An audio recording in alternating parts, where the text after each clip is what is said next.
নমস্কাৰ এই মুহূৰ্তত আহি পৰিছে ৰাতিপুৱাৰ কেইবাটাও গুৰুত্বপূৰ্ণ খবৰ। আজি 20 মাৰ্চ অসমৰ লগতে ভাৰতৰ বিভিন্ন প্ৰান্তৰ পৰা ৰাতিপুৱাৰ কেইবাটাও খবৰ একেলগে যুগুতোৱা হৈছে।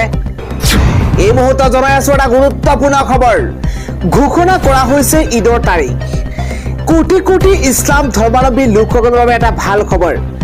ঘোষণা কৰা হৈছে পবিত্ৰ ঈদৰ দিন 21 মাৰ্চ শনিবাৰে কাইলৈ ভাৰতত ঈদ উল ফিতৰ উদযাপন কৰা হ'ব।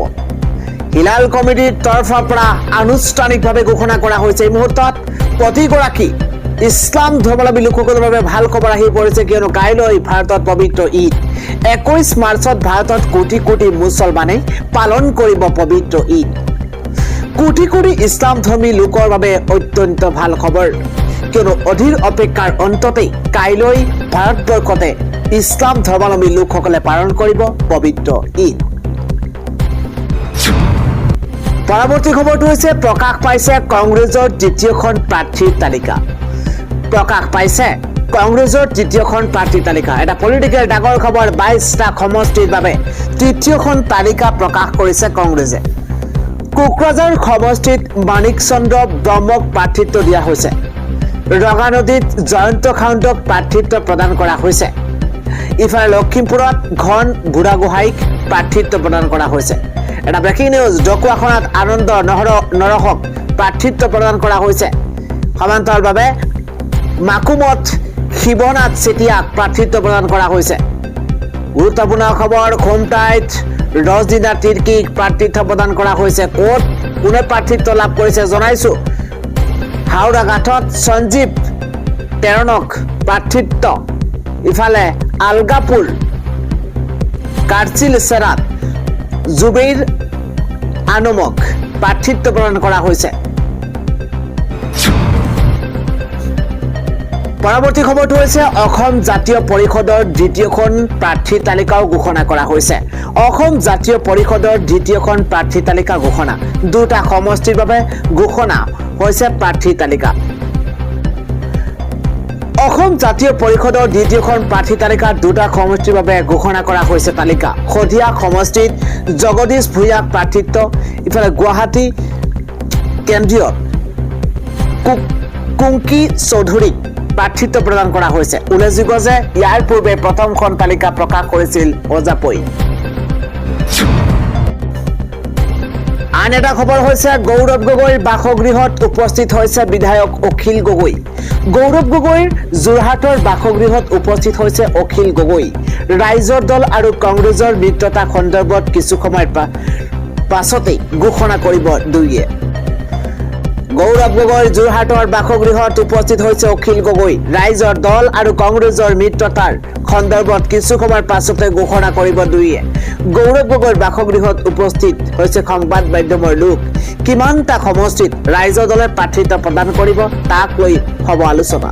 আনুষ্ঠানিক ৰূপ পাব ৰাইজৰ দল আৰু কংগ্ৰেছৰ মিত্ৰতাই। গৌৰৱ গগৈক মুখ্যমন্ত্ৰী ৰূপে পাবলৈ আমি কাম কৰিম বুলি মন্তব্য কৰিছে অখিল গগৈয়ে। অৱশেষত ৰাইজৰ দল আৰু কংগ্ৰেছৰ মিত্ৰতা চূড়ান্ত হ'ল। আনুষ্ঠানিকভাৱে সম্পন্ন হ'ল দুয়োটা দলৰ মিত্ৰতা সন্দৰ্ভত যোৰহাটত ৰাইজৰ দল আৰু কংগ্ৰেছৰ যৌথ সংবাদমেল। যোৰহাট বিধানসভা সমষ্টিৰ পৰা গৌৰৱ গগৈক জয়ী কৰিবলৈ আহ্বান জনাইছে অখিল গগৈয়ে। সংবাদমেলত ৰাইজৰ দলৰ সভাপতিগৰাকীয়ে কয় যে আহক আমি আজিৰ পৰাই গৌৰৱ গগৈক জয়ী কৰিবলৈ কাম কৰোঁ। যোৰহাটৰ ৰাইজৰ দলৰ কৰ্মীয়ে আজিৰ পৰা কাম কৰিব।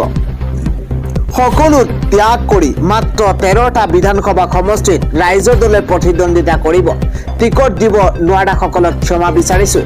হিমন্ত বিশ্ব শৰ্মাক মুখ্যমন্ত্ৰী পদৰ পৰা উফৰাই দিবলৈ আমি নিৰ্বাচনী যুঁজ দিম। সংবাদমেলত APCCৰ সভাপতি গৌৰৱ গগৈয়ে মন্তব্য কৰে যে মই সকলোকে কৃতজ্ঞতা জ্ঞাপন কৰিছোঁ। বিজেপিৰ দলটোক উফৰাবলৈ ৰাইজে আশা দেখিছে। সাম্প্ৰদায়িক আৰু ফেচিবাদী শক্তিক আঁতৰাবলৈ এই মিত্ৰতা। 5 বছৰ পূৰ্বেই অজাপ ৰাইজৰ দল আৰু কংগ্ৰেছক একত্ৰিত কৰাৰ সপোন দেখিছিলোঁ। আসন এৰি দিব নোৱাৰা সকলকো আহ্বান জনাইছোঁ অসমৰ বাবে কাম কৰিবলৈ ওলাই আহক আমাৰ সৈতে। শিৱসাগৰ ৰাইজৰ দলৰ প্ৰাৰ্থী অখিল গগৈক মই অভিনন্দন জ্ঞাপন কৰিছোঁ। মৰিয়নিত জ্ঞানশ্ৰী বৰাকো মই অভিনন্দন জনাইছোঁ। এটা পলিটিকেল খবৰ, বিজেপি এৰিব নন্দিতা গাৰ্লুচাই, কংগ্ৰেছত যোগদানৰ পূৰ্ণ সম্ভাৱনা আছে।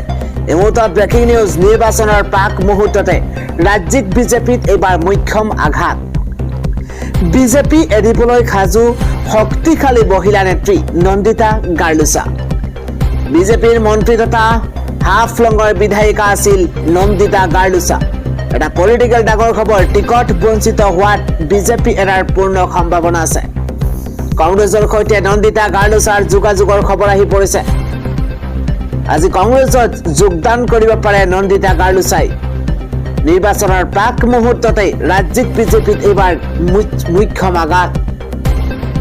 বিজেপি এৰিবলৈ সাজু শক্তিশালী মহিলা নেত্ৰী নন্দিতা গাৰ্লুচা। বিজেপিৰ মন্ত্ৰী তথা হাফলঙৰ বিধায়িকা আছিল নন্দিতা গাৰ্লুচা। পৰৱৰ্তী খবৰটো হৈছে দেৱব্ৰত শইকীয়াৰ বিস্ফোৰক কল ৰেকৰ্ডিং ভাইৰেল, কংগ্ৰেছৰ কাৰ্যালয় জ্বলাই দিয়াৰ ভাবুকি। এই মুহূৰ্তৰ ডাঙৰ খবৰ, কংগ্ৰেছৰ কাৰ্যালয় জ্বলাই দিয়ক না। কংগ্ৰেছ কৰ্মীক বিস্ফোৰক হুংকাৰ দিছে দেৱব্ৰত শইকীয়াই। এটা ব্ৰেকিং নিউজ, বিৰোধী দলৰ প্ৰতি দেৱব্ৰত শইকীয়াৰ ফোন কলক লৈ এতিয়া চাঞ্চল্যৰ সৃষ্টি হৈছে। এটা ব্ৰেকিং নিউজ, বেবী বেগমে কিয় টিকট পাব বুলি ফোন কৰিছিল দলীয় কৰ্মীয়ে। ফোন কৰোঁতেই খঙত অগ্নিশৰ্মা হৈ পৰিছে দেৱব্ৰত শইকীয়া। এই মন্তব্য কৰিছে, কংগ্ৰেছৰ কাৰ্যালয় জ্বলাই দিয়ক না। কংগ্ৰেছ কৰ্মীক বিস্ফোৰক হুংকাৰ দেৱব্ৰত শইকীয়াৰ। বিৰোধী দলৰ প্ৰতি দেৱব্ৰত শইকীয়াৰ ফোন কলক লৈ এতিয়া চাঞ্চল্যৰ সৃষ্টি হৈছে। আন এটা খবৰ হৈছে, বিজেপি কাৰ্যালয়ৰ পৰা বিজেপি নেতাক চুচুৰাই আনিছে মহিলাই। এটা বিগ ব্ৰেকিং, বিজেপি কাৰ্যালয়ত ভয়ংকৰ ঘটনা সংঘটিত হৈছে। এইবাৰ বিজেপি নেতাক কাৰ্যালয়ৰ পৰাই চুচুৰাই আনিছে মহিলাই। বিজেপি নেতাৰ চুলাত ধৰি চুচুৰাই আনিছে বিজেপিৰ মহিলা কৰ্মীয়ে। উত্তৰ প্ৰদেশৰ মহাৰাজগঞ্জত বিজেপিৰ অনুষ্ঠানত অঘটন সংঘটিত হৈছে। ব্ৰেকিং নিউজে মুহূৰ্তত বিজেপি নেতাগৰাকীয়ে ধন আত্মসাৎ কৰাৰো অভিযোগ উত্থাপন হৈছে। মুহূৰ্ততে ভাইৰেল হৈ পৰিছে ভিডিঅ'। বিজেপিৰ অনুষ্ঠান চলি থকাৰ মাজতেই মঞ্চত উঠি গৈছে মহিলাগৰাকী। বিজেপিৰ নেতাগৰাকীয়ে প্ৰায়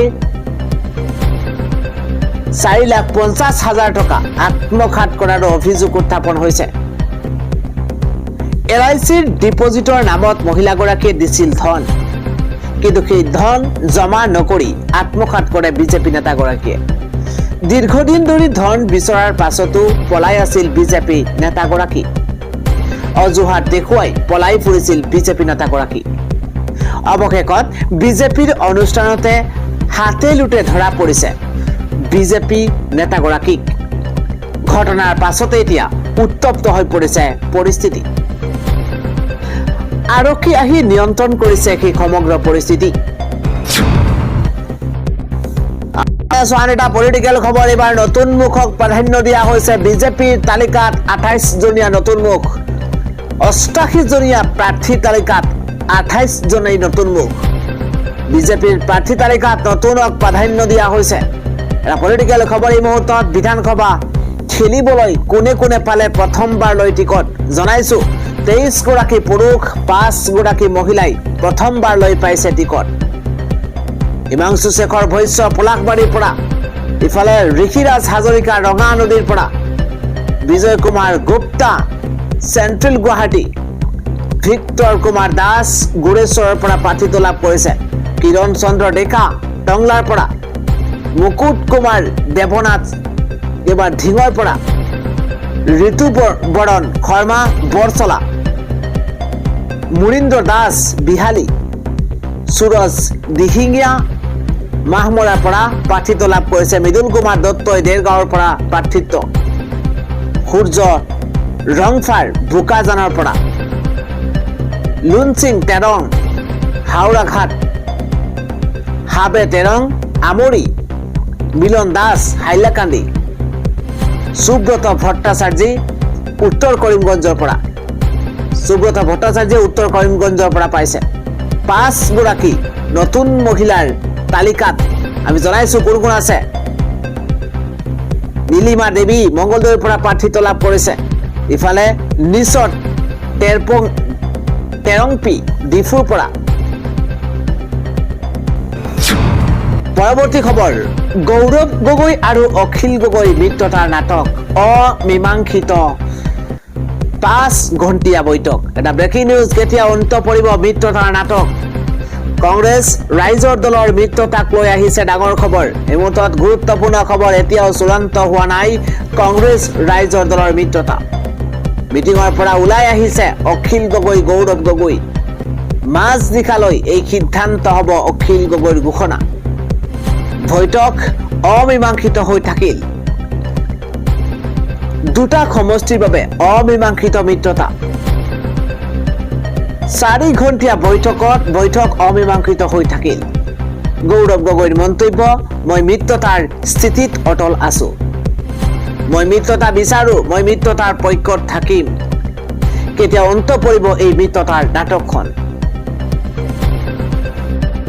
পৰৱৰ্তী খবৰ বিপাঙত এবাৰ মাৰ্ঘেৰিটাৰ কংগ্ৰেছী পিতৃৰ বিজেপি গমনৰ পাছতেই পুত্ৰৰ সিদ্ধান্ত মাৰ্ঘেৰিটা বিধানসভা সমষ্টিৰ পৰা ভাৰতীয় জাতীয় কংগ্ৰেছৰ প্ৰাৰ্থী প্ৰতীক বৰদলৈয়ে আসন্ন বিধানসভা নিৰ্বাচনত প্ৰতিদ্বন্দ্বিতাৰ পৰা নিজকে আঁতৰাই লোৱাৰ কথা আজি সামাজিক মাধ্যম যোগে প্ৰকাশ কৰিছে কংগ্ৰেছৰ সভাপতি তথা কেন্দ্ৰীয় নিৰ্বাচন সমিতিৰ অধ্যক্ষ মল্লিকাৰ্জুন খৰ্গেলৈ প্ৰেৰণ কৰা এক আনুষ্ঠানিক পত্ৰৰ জৰিয়তে তেওঁ এই সিদ্ধান্তৰ কথা জনাইছে তেওঁৰ পিতৃ তথা প্ৰাক্তন কংগ্ৰেছ নেতা প্ৰদ্যুৎ বৰদলৈয়ে শেহতীয়াকৈ ভাৰতীয় জনতা পাৰ্টি তথা অৰ্থাৎ বিজেপিত যোগদান কৰি দিছপুৰ সমষ্টিৰ পৰা বিধানসভা নিৰ্বাচনত প্ৰতিদ্বন্দ্বিতা কৰাৰ সিদ্ধান্ত লোৱাৰ পাছতেই প্ৰতীক বৰদলৈয়ে এই কঠিন পদক্ষেপ লোৱা বুলি জানিব পৰা গৈছে পত্ৰত তেওঁ উল্লেখ কৰিছে যে এনে পৰিস্থিতিত মাৰ্ঘেৰিটাৰ ভোটাৰ ৰাইজ তথা দলৰ নিষ্ঠাবান কৰ্মীসকলৰ মনত তেওঁৰ দলীয় আনুগত্য সম্পৰ্কে সংশয়ৰ উদ্ভৱ হোৱাটো স্বাভাৱিক আৰু সেই বিভ্ৰান্তি দূৰ কৰিবৰ বাবেই তেওঁ প্ৰাৰ্থিত্ব প্ৰত্যাহাৰৰ সিদ্ধান্ত লৈছে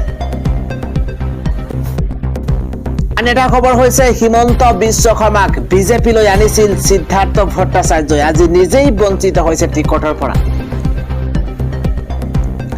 ভাৰতীয় জনতা পাৰ্টিয়ে অসম বিধানসভা নিৰ্বাচনৰ বাবে 88 গৰাকী প্ৰাৰ্থীৰ প্ৰথম তালিকা প্ৰকাশ কৰিছে বৰ্তমানৰ কেইবাজনো বিধায়কক বাদ দি নতুন মুখক অগ্ৰাধিকাৰেৰে নিজৰ আধিপত্য সুদৃঢ় কৰিবলৈ কৌশলগতভাৱে সমষ্টি দখলৰ পৰিকল্পনা কাৰ্যকৰী কৰে উল্লেখযোগ্য যে বাদ পৰাসকলৰ ভিতৰত আছে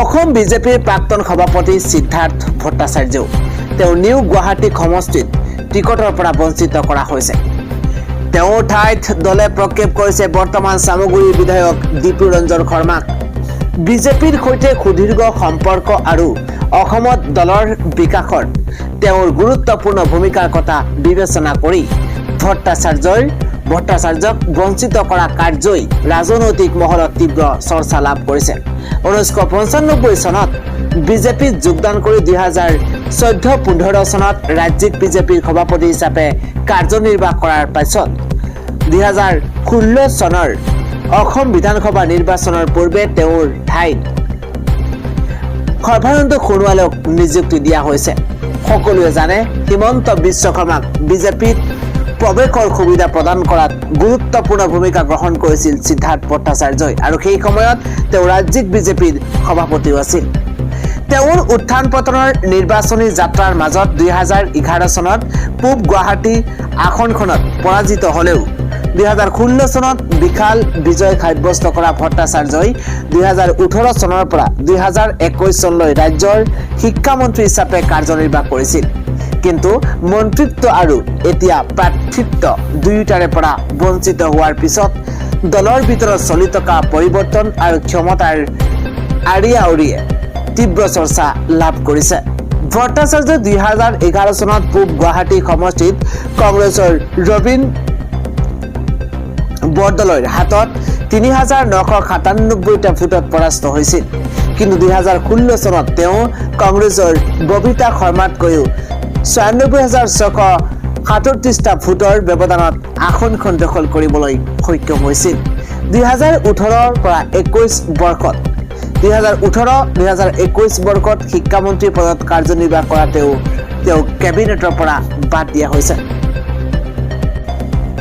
এতিয়া কথা হ'ল যে ব্যাগম দুৰ্নীতিৰ অভিযোগৰ চৰ্চা চলি থকাৰ মাজতে যিগৰাকী হিমন্ত বিশ্ব শৰ্মাক তেওঁৰ ৰঙা দলিচা পাৰি বিজেপিৰ মজিয়ালৈ আদৰি আনিছিল তেওঁৱেই এতিয়া দলৰ খৰ্বসৰ্বা হৈ সিদ্ধাৰ্থ ভট্টাচাৰ্যক টিকটৰ পৰা বঞ্চিত কৰি গুৰুদক্ষিণা দিয়া বুলি চৰ্চা লাভ কৰিছে। হিমন্ত বিশ্ব শৰ্মাৰ যদি দম আছে, হিমন্ত বিশ্ব শৰ্মাৰ দম আছে যদি প্ৰদ্যুৎ বৰদলৈক দিছপুৰত জিকাই দেখুৱাক, প্ৰদ্যুৎ বৰদলৈৰ দৰে নেতাই কিন্নৰৰ বাবে যদি আসন থাকিলে হয়, সেই আসনতো নিৰ্বাচন খেলিলে হয়, চিণ্ডিকেটৰ টকা উৰাই দিছপুৰৰ মানুহক কিনিব নোৱাৰে হিমন্ত বিশ্ব শৰ্মাই। দিছপুৰৰ টিকট বঞ্চিত প্ৰাৰ্থী জয়ন্ত দাসৰ এই মন্তব্য। পৰম খবৰ, বিহপুৰীয়াৰ পৰা বিজেপি টিকট লাভ কৰি ভূপেন বৰাৰ মন্তব্য। মই টিকট বিচাৰি কাৰো ওচৰলৈ যোৱা নাই, কথা দিয়া মতেহে মই প্ৰাৰ্থিত্ব লাভ কৰিছো। অজানিতে যদি কিবা ভুল কৰিছিলো ৰাইজে ক্ষমা কৰিব। দিছপুৰত যাৰ চৰকাৰ বিহপুৰীয়াত সেই দলেই জিকে। বিহপুৰীয়াৰ পৰা বিজেপি টিকট লাভ কৰি এই মন্তব্য কৰিছে ভূপেন বৰাই। আন এটা খবৰ, টিকট বঞ্চিত পুৰণি বিজেপি কৰ্মী জয়ন্ত দাসে এবাৰ হিমন্ত বিশ্ব শৰ্মাক কটাক্ষ কৰিছে। কৈছে হিমন্ত বিশ্ব শৰ্মাৰ দম আছে যদি জালুকবাৰীৰ পৰা মুখ্যমন্ত্ৰীৰ পদটো প্ৰদ্যুৎ বৰদলৈক এৰি দে। টিকট বঞ্চিত এগৰাকী পুৰণি বিজেপি কৰ্মী জয়ন্ত দাসে এইদৰে হিমন্ত বিশ্ব শৰ্মা চৰকাৰক হিমন্ত বিশ্ব শৰ্মাক কটাক্ষ কৰি এইদৰে মন্তব্য কৰা পৰিলক্ষিত হৈছে।